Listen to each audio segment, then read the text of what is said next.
सभी का इस प्रेस कॉन्फ्रेंस में मेरी ओर से स्वागत है।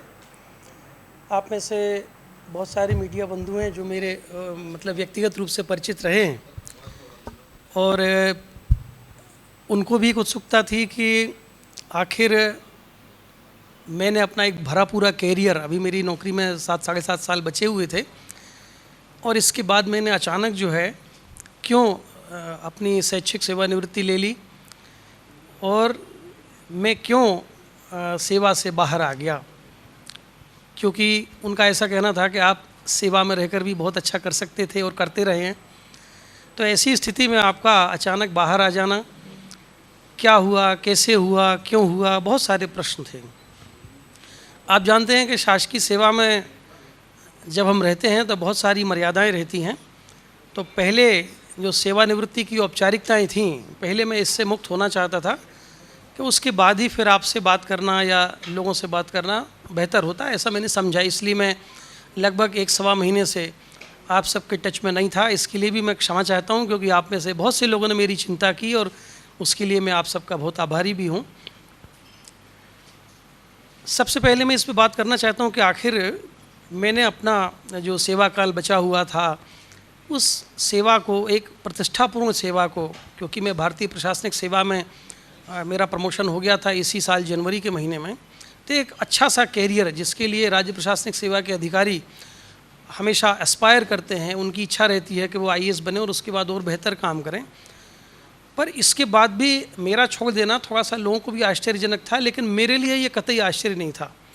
और उसका कारण ये है कि बहुत दिनों से मेरे मन में ये बात थी, मैं एक रेबेल टाइप का ऑफिसर था, इसलिए मध्य प्रदेश के करीबन 12-13 ज़िलों में मुझे रहने का अवसर मिला और मैंने ये चीज़ देखी कि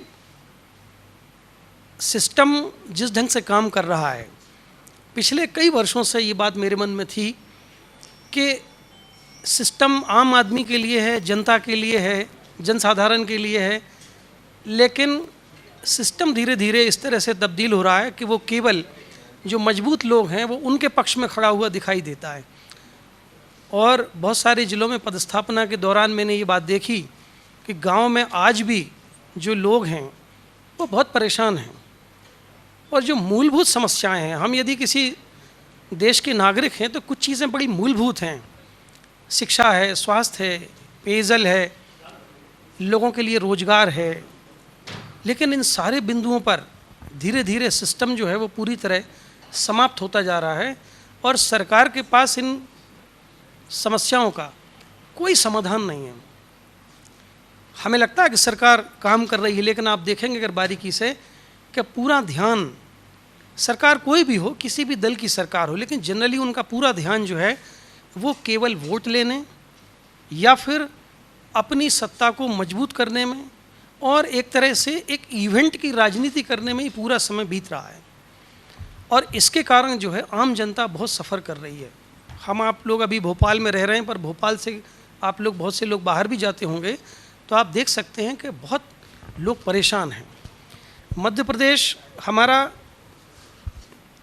एक तरह से कहा जाएगा कि हम कृषि प्रधान प्रदेश हैं और उसका मेन कारण ये है कि आज भी 2021-22 के साल की हम बात करें तो मध्य प्रदेश का जो 55% रोजगार है वो कृषि के क्षेत्र से ही है। और इसके बाद भी आप देखें कि कृषि की जो दुर्दशा है, किसानों को जो तकलीफ़ है, मैं आपको एक जानकारी देना चाहता हूं कि जैसे हम बीज की बात करें, बीज के संबंध में पूरे देश में मध्य प्रदेश में कंज्यूमर फोरम में सबसे ज़्यादा नकली बीज के जो केसेस हैं वो दर्ज हैं। मतलब मध्य प्रदेश एक तरह से नकली बीजों के लिए सबसे बड़ा हब बना हुआ है। यही हाल उर्वरकों का है। उर्वरक में लोग जो है या तो संगमरमर का चूरा या ये फ्लाई ऐश जो आती है, ये मिलाकर वो उर्वरक की सप्लाई मध्य प्रदेश में हो रही है। सरकार के पास कोई इसकी एजेंसी नहीं है और जो एजेंसी है उसमें इतने कम लोगों की पदस्थापना है कि वास्तव में देखा जाए कि इतने बड़े पैमाने पर जब उर्वरक आ रहा है तो उसकी चेकिंग की कोई व्यवस्था नहीं है और धीरे धीरे किसानों की जो ज़मीनें हैं वो बिल्कुल बंजर होती जा रही हैं। अगर आप किसी भी किसान से बात करें तो वो खुद ही बताएगा कि 10 साल पहले उसकी खेती में जो अनाज होता था वो बेहतर होता था, अब शायद कम है।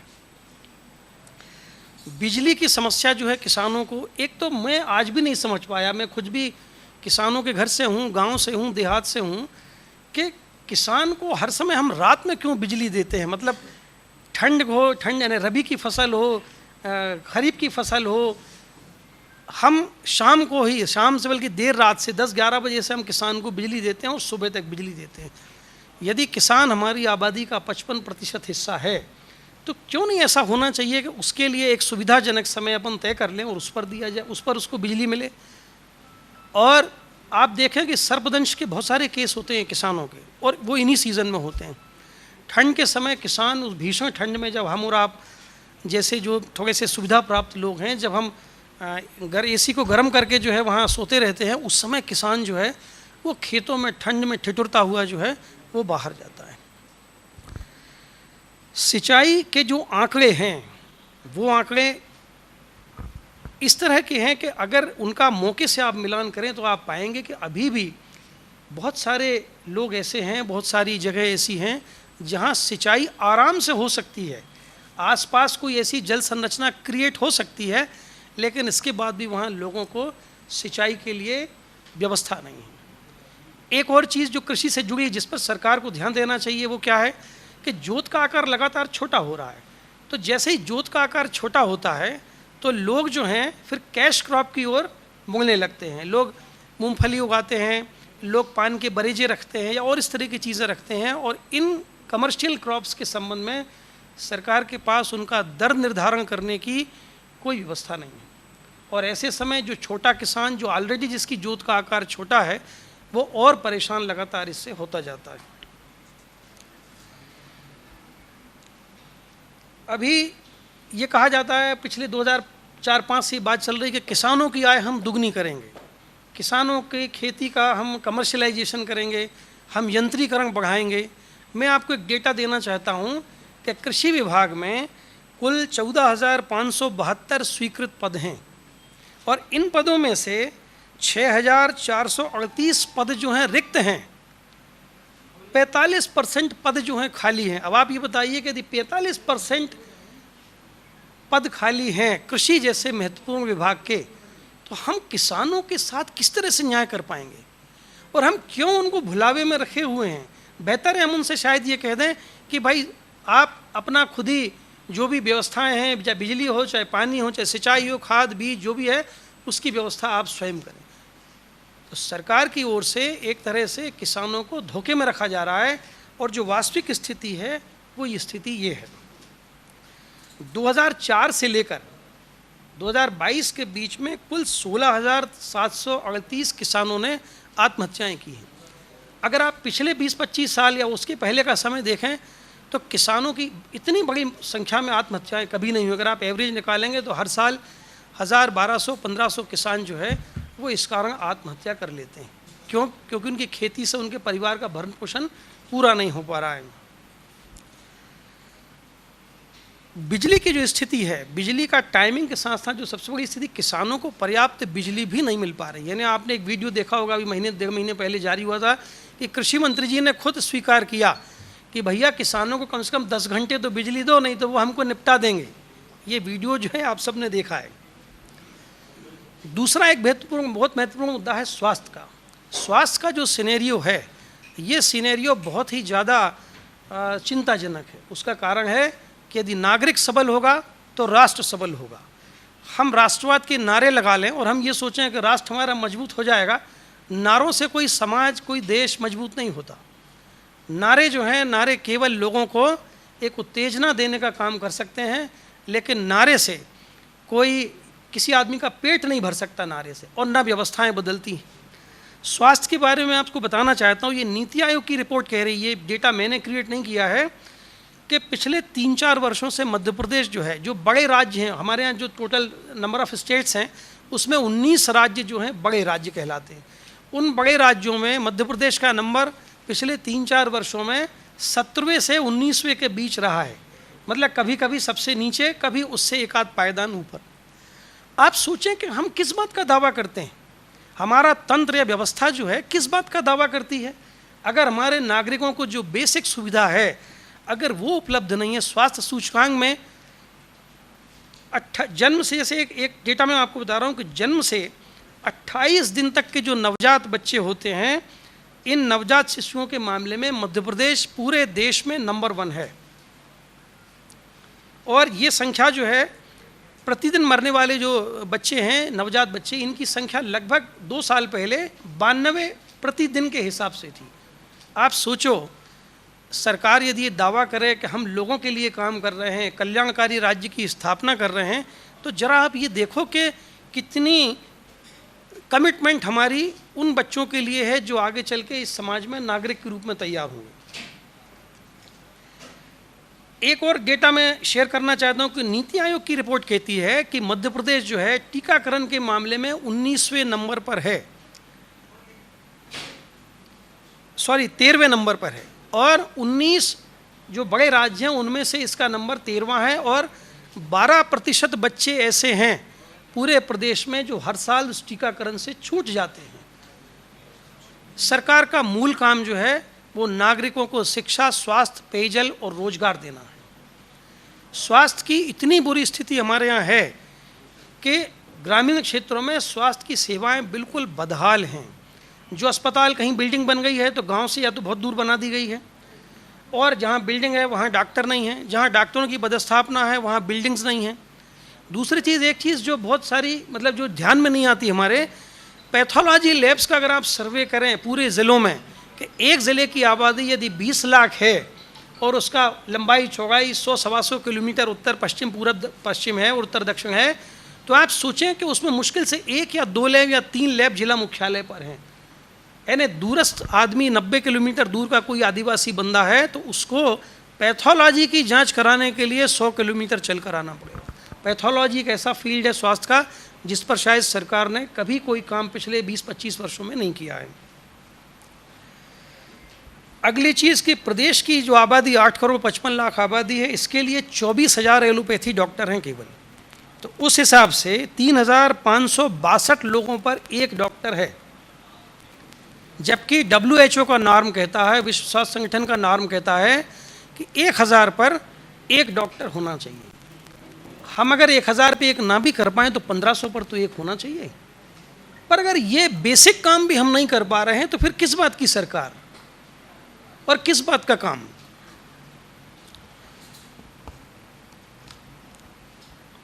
प्रदेश के जो सरकारी मेडिकल कॉलेज हैं उनमें 40% पद खाली हैं।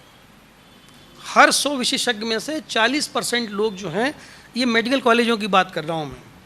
इसके कारण क्या होता है कि मेडिकल कॉलेज में जो सर्जरी आम आदमी कराता है उसके लिए 15-15 दिन से लेकर और 1.5 महीने तक उसको इंतज़ार करना पड़ता है कि वो अपना इलाज करा सके या ऑपरेशन करा सके। स्वास्थ्य विभाग में जो अस्पतालों में, जो डिस्ट्रिक्ट हॉस्पिटल्स में जो विशेषज्ञों के पद हैं, ये कुल पद जो हैं 3,615 पद हैं। और अत्यंत आश्चर्य है कि इनमें से 2,949 पद रिक्त हैं, 82% पद रिक्त हैं। आप सोचो कि यदि इतनी बड़ी संख्या में जब विशेषज्ञ हैं ही नहीं तो हम बिल्डिंग खड़ी कर कर 1-2 आदमी, कोई मतलब जो पैरामेडिकल स्टाफ है इक्का दुक्का, उसको खड़ा करके क्या हम जनता को धोखा देना चाहते हैं? एलोपैथी डॉक्टर्स की जो कमी है तो उसकी जगह आयुष के जो डॉक्टर्स हैं, आयुर्वेदिक डॉक्टर, जबकि आप जानते हैं कि पैथी बिल्कुल अलग अलग है, एलोपैथी और आयुर्वेद का कोई मेल नहीं है, लेकिन वहाँ पर आयुष डॉक्टर को पदस्थ कर दिया गया है और कभी कभी वो डॉक्टर्स भी एलोपैथी की दवाएं प्रिस्क्राइब कर रहे हैं। निमोनिया से हमारे यहाँ हर साल 13,029 बच्चे मर जाते हैं। ये बहुत बड़ा आंकड़ा है, यानी औसतन हर महीने 1100 बच्चे जो हैं वो निमोनिया से मर रहे हैं। मध्य प्रदेश में जो कुपोषित बच्चे हैं उन पर हर दिन 6 रुपये खर्च होता है, जबकि जो केंद्र के प्रावधान हैं उस हिसाब से 9.5 रुपये प्रतिदिन खर्च होना चाहिए। 6 और 9.5 का आप अंतर देखें तो आप खुद पाएंगे कि 40-42% राशि ही जो नॉर्म्स हैं बच्चों के लिए, सरकार अगर कहती है कि हम प्रो पीपुल हैं, हम जनोन्मुखी हैं, तो ये 9.5 से और ज़्यादा होना चाहिए था, लेकिन केवल 6 रुपये ही हम प्रतिदिन एक कुपोषित बच्चे पे खर्च कर रहे हैं।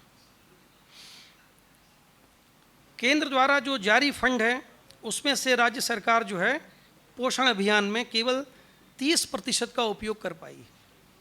ये एडमिनिस्ट्रेटिव फेलियर है, ये प्रशासनिक विफलता है विभागों की कि हम केवल 30-31% की राशि ही खर्च कर पाए। आंगनवाड़ियों के लिए जो मोबाइल फ़ोन वितरण का काम था, जिससे वो अपना डेटा रोज फीड करती हैं, वो वितरण का काम भी अभी पूरा नहीं हुआ है। आंगनवाड़ी कार्यकर्ताओं को एक मॉड्यूल का प्रशिक्षण देना था, 21 मॉड्यूल्स का, वो प्रशिक्षण आज तक नहीं हुआ है।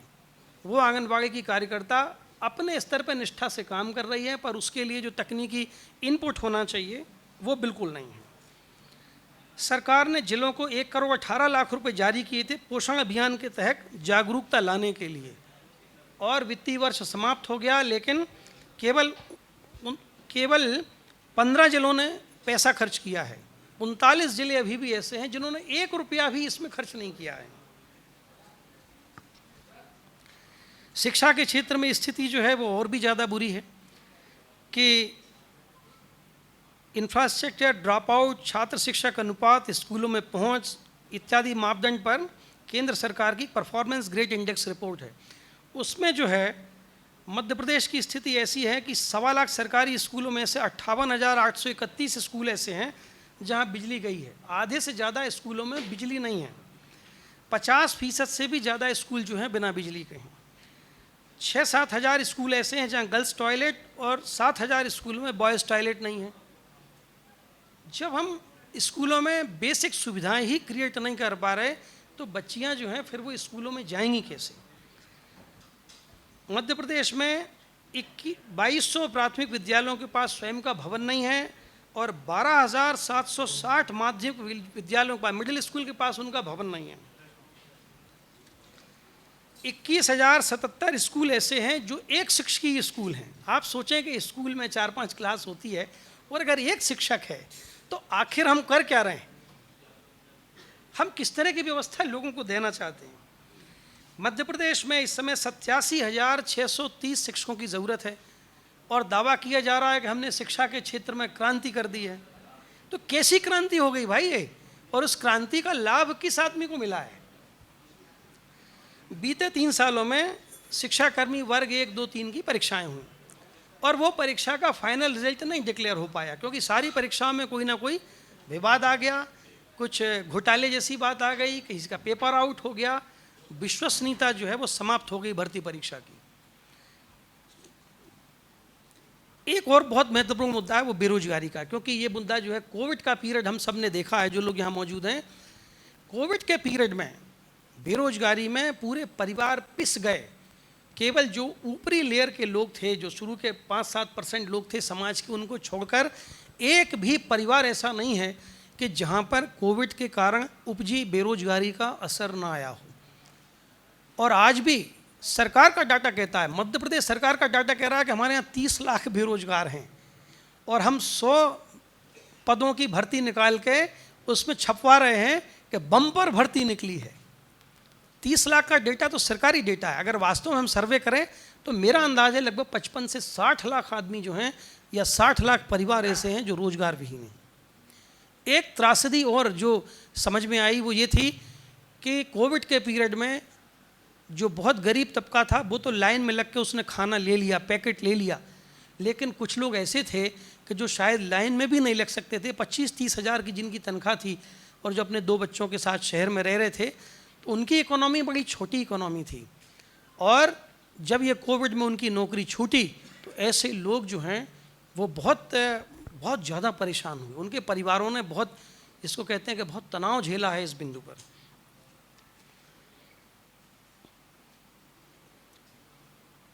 पेयजल एक ऐसा मुद्दा है कि आज़ादी के बाद से लगातार पेयजल पर बात होती रही है। मतलब मैं समझता हूँ गांधी नेहरू के ज़माने से लेकर आज तक ऐसी कोई सरकार नहीं बनी जिसने पेयजल पर ज़रूर कुछ ना कुछ बात की हो। लेकिन आज भी हमारे यहाँ पेयजल की जो स्थिति है बहुत बुरी स्थिति है। कुल 1,23,00,000 ग्रामीण परिवार हैं, उनमें से केवल सरकारी डेटा कह रहा है कि 37 लाख लोगों के पास नल है। मेरा ये मानना है कि डेटा भी थोड़ा सा इन्फ्लेटेड डेटा है, ये डेटा कम है। 15-17 लाख से ज़्यादा ग्रामीण परिवारों को उनके घरों में टोंटी से पानी नहीं आ रहा है। एक ही दल की सरकार को 20 साल हो गए, लेकिन 20 साल बाद भी इन बेसिक बिंदुओं पे कोई काम नहीं हुआ है। लोग हर बार जो है एक नया नारा आता है, एक नया शिगुफा आता है और लोगों को लगता है कि अब सब ठीक हो जाएगा, लेकिन अल्टीमेटली लोग बेचारे जहाँ के तहाँ रहते हैं। सरकार आगे बढ़ जाती है, नेता आगे बढ़ जाते हैं, अफसर आगे बढ़ जाते हैं, लेकिन जनता जो है बेचारी वो जहाँ की तहाँ रह जाती है। एक और चीज़ जो मैं इस समय आपको बताना चाहता हूँ वो ये है कि वित्त की जो स्थिति है मध्य प्रदेश की, इसको समझने की ज़रूरत है थोड़ा सा। हमारे मध्य प्रदेश का बजट जो प्रस्तुत होता है वो लगभग फिलहाल 2,80-85,000 करोड़ का बजट है, और हमारे ऊपर जो कर्जा है वो लगभग 3,13,000 करोड़ के आसपास का कर्ज है। मतलब हम बजट को भी 10-15% और हम एक्सीड कर गए हैं कर्जे के मामले में। 2003 में जो कर्जा था सरकार के ऊपर वो 22,500 से 23,000 करोड़ का कर्जा था, जो कर्जा पिछले 20 वर्षों में 2,90,000 करोड़ का नया कर्जा हो गया है। राजस्व की प्राप्ति नहीं हो रही है, राजस्व के नए स्रोत नहीं ढूंढे जा रहे हैं और खर्चा लगातार हम बढ़ाते जा रहे हैं। जो आयोजन होते हैं, इन आयोजनों में हर योजना में जो आईसी मद का पैसा आता है, उस मद के पैसे से नेताओं की सभाएं हो रही हैं और वो लमा जमा लोगों को दिखाया जाता है और ऐसा लगता है कि भाई ये प्रदेश बड़ा खुशहाल है, बहुत इसमें उन्नति कर ली है, लेकिन वो जो दिखावट और सजावट है वो केवल मंच तक ही सीमित है। जब आप ग्राउंड रियलिटी देखते हैं जाके तो चीज़ें बहुत ही ज़्यादा जिसको कहते हैं दयनीय हैं।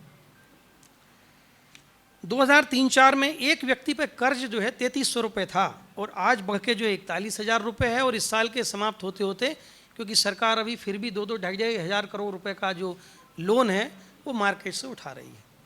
पिछले साल जो 40,000 करोड़ का लोन उठाया उसमें से 20,000 करोड़ का लोन केवल पुराना ब्याज चुकाने के लिए खर्च किया गया है।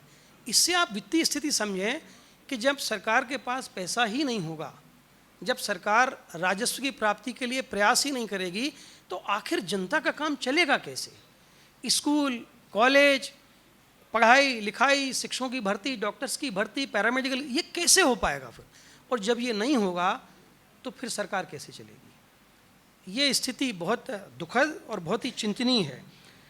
प्रदेश में जो बुनियादी ढांचा है और जो विकास के संसाधन हैं वो लगातार कम हो रहे हैं। मध्य प्रदेश के लोग सीधे हैं, मध्य प्रदेश के लोग सीधे हैं और वो हमेशा दूसरे पर बहुत जल्दी विश्वास कर लेते हैं, लेकिन आप देखो कि पिछले 20 वर्षों में मध्य प्रदेश ने जो कीमत चुकाई है इस विश्वास की, वो बहुत बड़ी कीमत चुकाई है।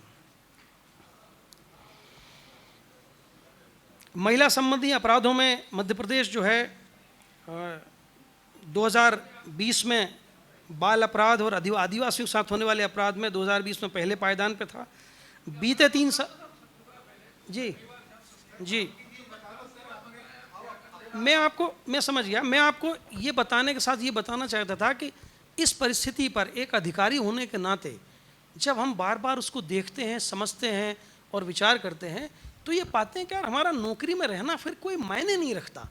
अगर मैं और मेरा परिवार केवल 4 इमली में एक बंगला लेकर एक सुख सुविधापूर्ण मकान में रहकर सरकारी गाड़ी और सुविधाओं को उपभोग करके हम आराम से रहें और आँखों के सामने इस तरह से आम जनता की जो बदहाली है वो होती रहे, तो मन कचोटता है। तो पिछले 3-4 वर्षों से 5 वर्षों से लगातार ये बात मेरे मन में थी कि ऐसी नौकरी का औचित्य क्या है। मैं अभी अब एक क्वेश्चन आंसर का सेशन रख लेंगे तब आपकी बात का अभी थोड़ा सा मैं अपनी बात कह दूं कि एक चेतना होती है पढ़े लिखे आदमी में। मैं ये मानता हूं कि कुछ लोग परिस्थितियों के कारण उस चेतना के अनुसार काम नहीं कर पाते, उनको लगता है उनकी पारिवारिक परिस्थितियां या दूसरी समस्याएं हैं। पर मुझे ये लगा अच्छी तरह कि अब मेरे पास कम से कम इतनी समझ और इतना मतलब इस समय उम्र के हिसाब से भी समय है मेरे पास कि मुझे अपनी पढ़ाई लिखाई, अपनी सोच समझ और ईश्वर की दी हुई जो छोटी मोटी योग्यता है उस हिसाब से मुझे समाज की बेहतरी के लिए काम करना चाहिए। एक और चीज़ जो लास्ट बात मैं कहना चाहता हूँ, 2 स्कूल ऑफ थॉट हैं। एक स्कूल ऑफ थॉट कहता है कि आप नौकरी में रहकर बहुत सारा काम कर सकते हैं, और दूसरा थॉट जिस पर मैं चलता हूँ मुझे लगता है कि नहीं, पिछले 25-26 वर्षों के सेवा काल में मैंने पाया कि आप सिस्टम में रहकर आप छोटे मोटे अपने स्तर के सुधार कर सकते हैं, पर बड़े स्तर का कोई सुधार या ऐसा कोई काम या ऐसी कोई विचार, थॉट या कोई नया आइडिया आप फ्लोट नहीं कर सकते, आप उस पर काम नहीं कर सकते। तो जब हम केवल रूटीन नौकरी ही वहाँ कर सकते हैं, उससे ज़्यादा बेहतर जब हम कुछ कर नहीं सकते, तो फिर उस नौकरी में रहने का कोई औचित्य नहीं है। ब्यूरोक्रेसी जो है, और ये मेरी स्थिति नहीं है, आप में से बहुत सारे लोग चूँकि ब्यूरोक्रेट से रेगुलर मिलते रहते हैं, अगर अकेले में आप 1 to 1 बात करेंगे तो कोई ब्यूरोक्रेट ऐसा नहीं मिलेगा जो नौकरी से संतुष्ट हो। कहीं ना कहीं हर आदमी परेशान है, और उसका कारण है प्रतियोगिता परीक्षा पास करके रोजगार के रूप में नौकरी लोग लेते हैं। लेकिन मेरा दृढ़ विश्वास है, मैं उन साथियों के लिए भी कहता हूँ कि उनके मन में भी इस बात की तरफ कहीं ना कहीं है कि वो सबसे बेहतर योगदान अपना दे सकें और देना चाहते हैं, लेकिन उस तरह का अवसर नहीं है, उस तरह की व्यवस्थाएं नहीं हैं।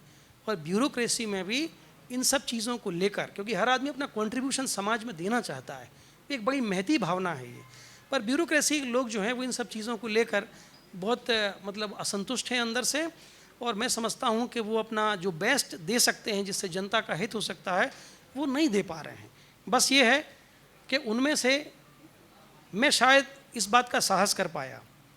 उनकी शायद परिस्थितियाँ उतनी अनुकूल ना होंगी, लेकिन अगर दिल पे हाथ रख के आप उनसे पूछें तो मैं समझता हूँ कि वो मेरे विचार से ज़रूर सहमत होंगे।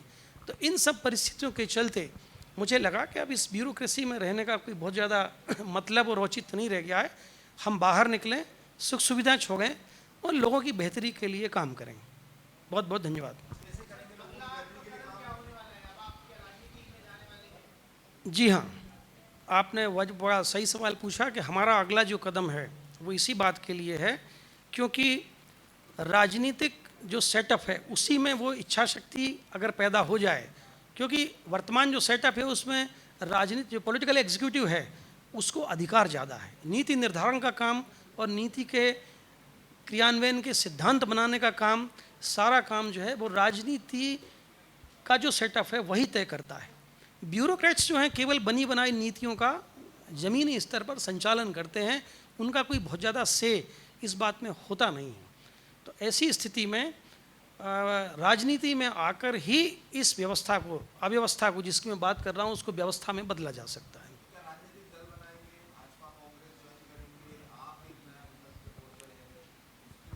देखिए अभी तो मैं, क्योंकि मध्य प्रदेश में मैं पिछले 4-5 महीनों से लोगों के संपर्क में हूँ, और मेरा मानना ये है कि हर ज़िले में एक बहुत ज़्यादा डिज़ायर है, लोगों के मन में इच्छा है कि कोई तीसरा दल मध्य प्रदेश में आए। तो मैं तीसरे दल की ही राजनीति के लिए नौकरी छोड़कर इस बीच में आया हुआ हूँ। उसका कारण है कि इन दोनों को देख लिया लोगों ने। अभी तो मैंने जो सरकार की बात की तो ऐसा लग सकता है कि ये केवल वर्तमान सरकार की बात की, पर मैं एक बात और कहना चाहता हूँ कि जब 15 महीने के लिए कांग्रेस की सरकार आई तो कांग्रेस की सरकार ने ऐसा कोई काम नहीं किया, एक सिंगल काम भी ऐसा नहीं किया उन्होंने कि जिससे ये लगे कि ये पुरानी सरकार से भिन्न है। शहर वो अपने राज्य के बाहर के ठेकेदारों का आना जाना, बड़े बड़े धनपतियों के कामों का किया जाना, ट्रांसफ़र पोस्टिंग का वही खेल।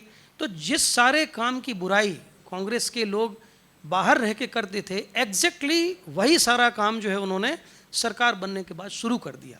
15 महीने का समय कम नहीं होता, पूरे टेन्योर का 60 महीने की सरकार होती है, तो आप समझे 25% समय निकल गया। लेकिन उन्होंने इस समाज को या सेटअप को बदलने के लिए कोई काम नहीं किया। और यही कारण था कि जब कांग्रेस की सरकार गिरी तो मैं, जो मेरी मतलब रीडिंग है लोगों के बारे में, एक भी आदमी को ये अफसोस नहीं हुआ कि यार सरकार क्यों गिर गई। लोगों को लगा कि इन्होंने कुछ नया नहीं किया, कोई नीति नहीं थी, कोई युवाओं के लिए, जो युवाओं की बात बार बार हो रही थी उस सरकार में, लेकिन युवाओं के लिए कोई पॉलिसी नहीं बनी। 15 महीने में ये कहा जा सकता है कि रोज़गार जनरेट नहीं होते, मैं मानता हूँ, लेकिन रोज़गार कैसे जनरेट हो इसकी तैयारी की जा सकती थी, जो नहीं की गई।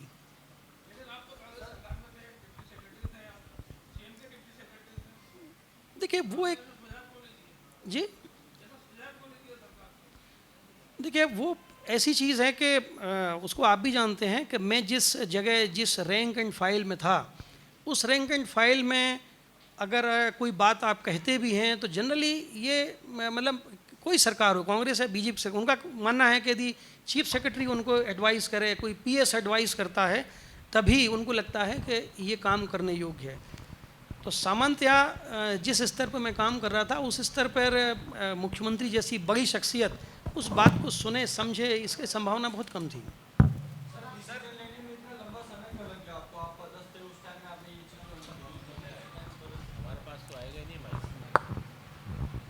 नहीं, वो एक वैचारिक प्रक्रिया भी तो अपनाना पड़ती है ना, चीज़ों को थोड़ा दूर तक सोचना पड़ता है। उसके बाद में एक जब आप इतना बड़ा निर्णय लेते हैं तो आपको इस फील्ड की भी आगे तक का रास्ता तय कैसे आप करेंगे, क्या संसाधन होंगे, कैसे कैसे आप जाएंगे।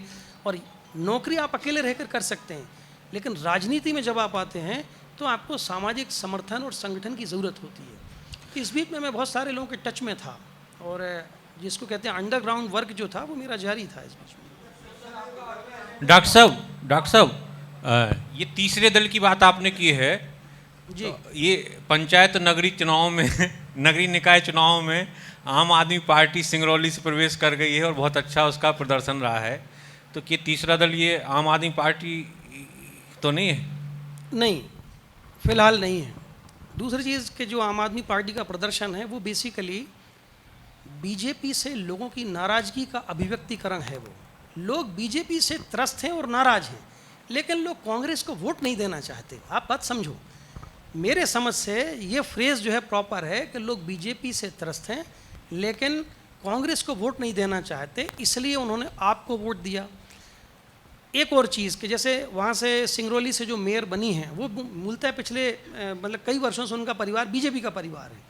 तो मुझे पूरी मतलब इस बात की मतलब जिसको कहते हैं कि आशंका है कि वो 1-2-3 महीने में उनकी घर वापसी हो जाएगी। ग्वालियर में एक मैडम प्रीति जो है, जो चुनाव लगी थी महापौर का, इनको 45,000 वोट मिले, वो कांग्रेस की वर्कर थी।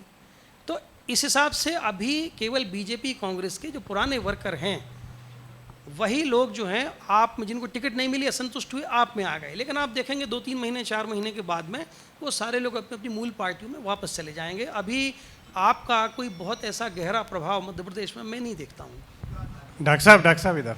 डॉक्टर साहब, ये आपने 2 प्रेस रिलीज इधर दी है। इसमें एक में लिखा है आपने कि वर्ष 2000 के बाद से कोई काम नहीं हुआ मूलभूत। एक में लिखा है कि 1975 के बाद से काम नहीं हुआ कोई मूलभूत काम। नहीं, वो 2 और 3 तो पीढ़ियों का जिक्र है अलग अलग। मेरा कहने का मतलब है कि अगर 2000 को माना जाए तो उसके पहले का क्या आप मानते हैं कि ये सब काम बेसिकली सही हो रहा था? देखिए, आज़ादी जब मिली तो आज़ादी के बाद जिसको कहते हैं ना गाड़ी में आप किक लगाते हो तो स्टार्ट करने में थोड़ा समय लगता है।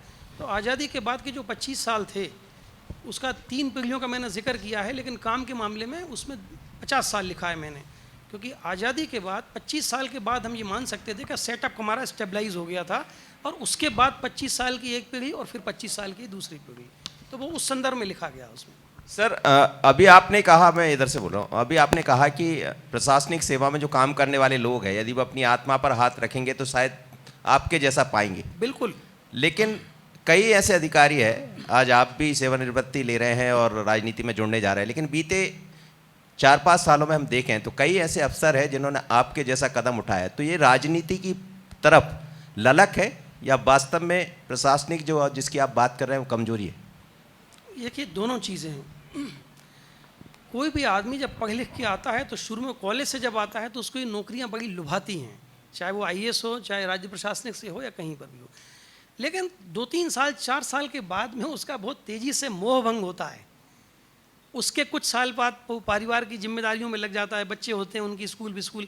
लेकिन एक स्थिति ज़रूर आती है 45 साल के बाद कि उस समय हर ब्यूरो, मैं दावा कर सकता हूँ वल्लभ भवन में बैठे सारे ब्यूरोक्रेट्स के मन में इस बात की चिंता ज़रूर है कि उनकी लाइफ निकलती जा रही है, लेकिन वो समाज को कुछ दे नहीं पाए। और ये दर्द जो है, ये दुनिया का सबसे बड़ा दर्द है कि जब आपको ये लगे कि मैं किसी ज़रूरतमंद आदमी को ये चीज़ दे सकता था और मैं नहीं दे पाया।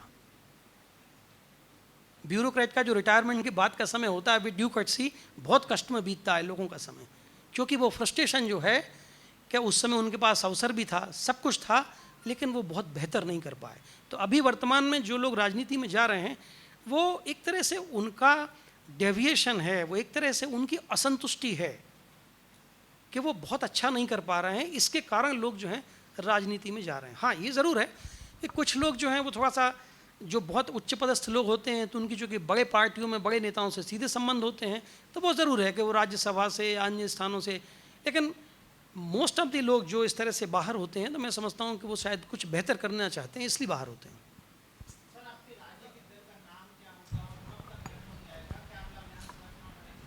बिल्कुल, अगला विधानसभा चुनाव लड़ेंगे और पूरी 230 सीटों पर लड़ेंगे।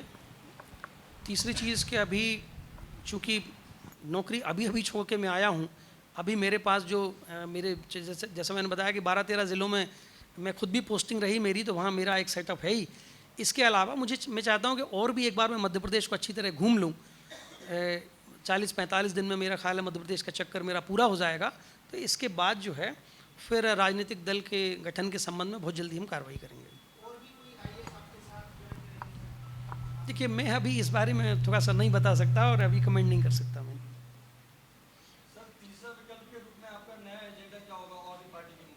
एजेंडा केवल और केवल नागरिक सेंट्रिक एजेंडा होगा कि जिसमें मुख्यमंत्री और मंत्री मजबूत ना हो, चीफ सेक्रेटरी और प्रिंसिपल सेक्रेटरी मजबूत ना हो, नागरिक मजबूत हो। मैं ये नहीं कहता कि सबको इंद्र भवन में या 4 इमली में बंगला मिल जाएगा हर आदमी को, नहीं, लेकिन इतना ज़रूर है हर व्यक्ति के बच्चे को बेहतर शिक्षा मिले, किसी के बच्चे कुपोषित ना रहें, स्वास्थ्य की और शिक्षा की बेहतर सुविधाएं हों और नौजवानों के लिए रोजगार हो। डॉक्टर साहब, एक सवाल। जी पंकज नाम है मेरा जी। मेरा एक सवाल है कि जो नागरिक अधिकारों की बात कर रहे हैं, उसकी मजबूती की बात कर रहे हैं, तो वो तो संविधान में ऑलरेडी उसे पहले से मिला हुआ है। ये तो एक क्या कहते हैं, कार्यपालिका की एक विसंगति है जो उसे नहीं दे पा रही है। मेरा सवाल इससे थोड़ा सा अलग हट करके है कि भारतीय प्रशासनिक सेवा जो है आज के नौजवानों की एक आकर्षण का केंद्र है, तो आपकी बातों से ऐसा लगता है कि वहाँ पे कुछ है नहीं। तो आपको क्या लगता है, ऐसे युवाओं को क्या संदेश देना चाहते हैं कि वो इस सेवा में ना जाएं, राजनीति में आए? बहुत ही ज़बरदस्त और अच्छा प्रश्न है आपका। Thank you very much for asking this. देखिए, भारतीय प्रशासनिक सेवा जो है वो एक बहुत ही बेहतर प्लेटफॉर्म है काम करने का, वैरायटी के साथ काम करने का।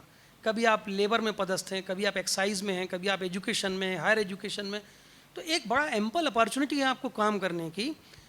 और निस्संदेह हर युवा को ये कोशिश करनी चाहिए कि वो भारतीय प्रशासनिक सेवा में आए और आकर अपना बेहतर योगदान करे। मैं जो बात कर रहा हूँ वो बात ये कर रहा हूँ कि आने के बाद सेवाओं में राजनीतिक जो व्यवस्थाएं हमारे प्रदेश में या देश में चल रही हैं, इन व्यवस्थाओं के चलते वो लोग अपना पूरा और सही योगदान नहीं दे पा रहे हैं। और जब मैं ब्यूरोक्रेसी कहता हूँ तो इसका मतलब केवल आईएएस नहीं है, इसका मतलब वो कोटवार भी है, वो पटवारी भी है, वो नायब तहसीलदार भी हैं, शिक्षक भी हैं, सभी प्रकार के लोग इसमें हैं। उनको बहुत बेहतर प्लेटफॉर्म काम करने के लिए मिले, ये एक बहुत बड़ा एजेंडा जो है वो मेरे साथ है।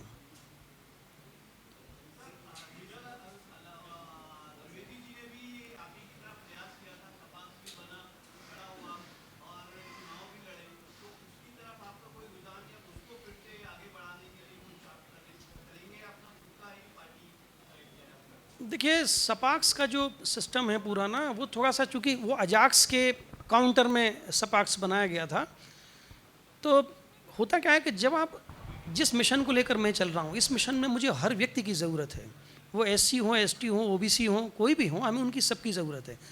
सपाक्स की एक पहचान प्रदेश में इस ढंग की बनी हुई है कि वो एक शायद वर्ग विशेष के हित का संरक्षण करने वाला एक दल है।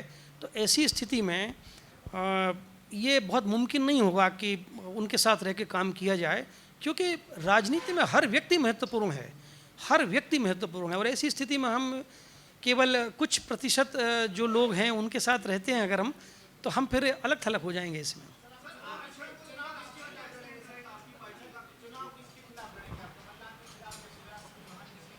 देखिए, आज तो पहला दिन है, अभी बहुत देर है, इसमें लंबा रास्ता, यानी मैं समझता हूँ 14 महीने में 14 साल का रास्ता तय होने वाला है।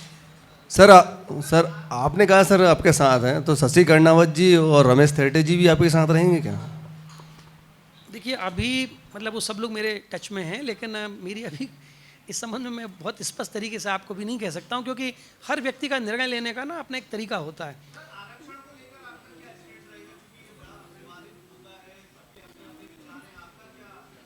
देखिए, आरक्षण एक ऐसी चीज़ है कि ये मतलब गवर्नमेंट ऑफ इंडिया डिसाइड करती है इसको।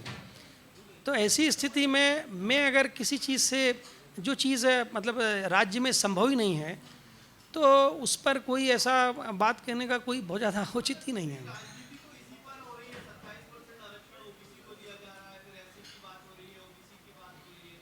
नहीं देख, नहीं बिल्कुल करना पड़ेगा, लेकिन मेरा कहना ये है कि आरक्षण के मुद्दे को, उस पर तो अभी जो कि हाई कोर्ट सुप्रीम कोर्ट पे विचार भी चल रहा है, मैं दूसरी बात कह रहा हूँ, मैं कह रहा हूँ कि हम रोजगार के अवसर इतने पैदा कर दें, और किए जा सकते हैं, रोजगार के अवसर इस मात्रा में पैदा हो सकते हैं इस प्रदेश में। ये बात मैं अपने 26 साल के एक्सपीरियंस के आधार पर कह रहा हूँ कि ओबीसी और दूसरे वर्ग या एससी या एसटी, इनके बीच में जो टकराव की स्थिति बन रही है, ये समाप्त हो जाएगी और बहुत आसानी से समाप्त की जा सकती है इस चीज़ को। तो हम रोजगार के अवसर बढ़ाएं। जी मैम, हमारे पास एक ग्रुप है, मतलब उसमें ब्यूरोक्रेट्स भी हैं और उसमें आईआईटी और आईआईएम के बंदे भी हैं। हमारा ग्रुप जो है लगातार इन चीज़ों पे काम कर रहा है। चीज़ें हम जो बेहतर से बेहतर हो सकता है उसके लिए उसको प्लान कर रहे हैं हम लोग, और हमें उम्मीद है कि वो बहुत बेहतर कर पाएंगे।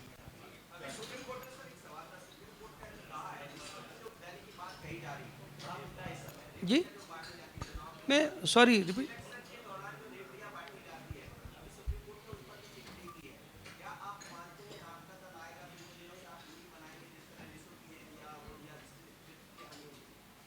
देखिए, किसको क्या देने का प्रॉमिस करेंगे, ये बड़ा हम सोच समझ के करेंगे। जिस तरह से एक तरह से इरेशनल तरीके से लोग इसको करते हैं, हम वैसा नहीं करेंगे।